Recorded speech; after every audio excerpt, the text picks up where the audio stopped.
ያልተመካከሩበት እንግዲህ ቤትም ጎጆም እንኳን ካልተመካከሩ አይሰምርም አይደል አንድ ሀገር። ስለዚህ ሀገርን በምክክር በመነጋገር በመወያየት በመተራረም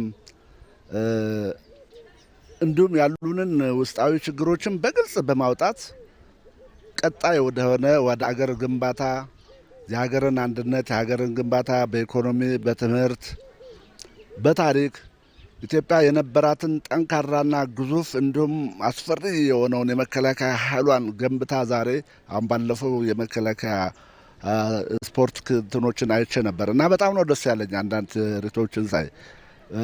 ምክንያቱም ይሄ ሀገርን የምትገነባው በውይይት ነው።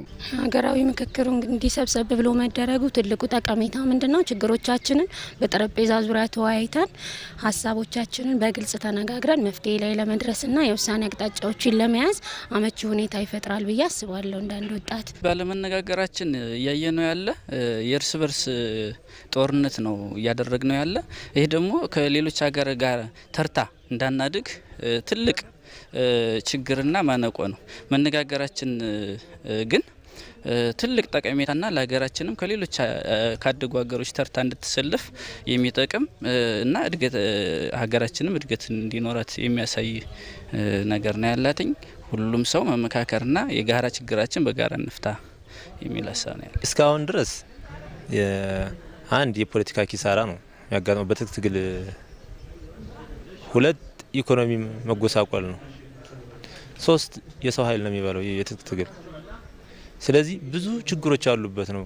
ማህበራዊ ኢኮኖሚያዊ ጫና ያለበት ነው በትጥቅ ትግል እፈታለሁ ብሎ የሚታመንበት።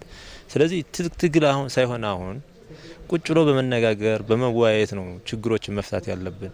ለዚህ ደግሞ ሰላም ሲሆን ኢኮኖሚው ያድጋል፣ ሰላም ሲሆን የሰው ልጅ ያድጋል። ኩሌ ሚና ብዬ የማስበው ምንድነው? በተለያዩ አጋጣሚዎች በሚገኙ መድረኮችም ይሁን የተለያዩ ነገሮች ስለ ሰላም አስተምራለሁ። ምክክር ትልቅ ጠቀሜታ እንዳለው አስረዳለሁ። የምክክር ዋና ዓላማው ደግሞ ገና ከቤት ከበፊቱ ገና ችግሩ ከመጠንሰሱ በፊት ያሉ ችግሮችን ለመፍታት ትልቅ ድርሻ ስላለው እሱ እንዲሆን እሰራለሁ። እንግዲህ እኔ በእድሜ ብዙ ነገር ያየው ሰው ነኝ። ለኢትዮጵያ የምችለውን ሁሉ አድርጌያለሁ። ለሀገሬ ብዙ ነገሮችን አድርጌያለሁ። ከዚህ አንጻር ሀገሬ ለዘላለም እንድትኖርልኝ እፈልጋለሁ። ትውልዶቿ ኩሩ፣ ጽዱ፣ እውቀት ያላቸው፣ ሙያ ያላቸው፣ እውቅና ያላቸው፣ በዓለም የተከበሩ እንዲሆኑ እፈልጋለሁ።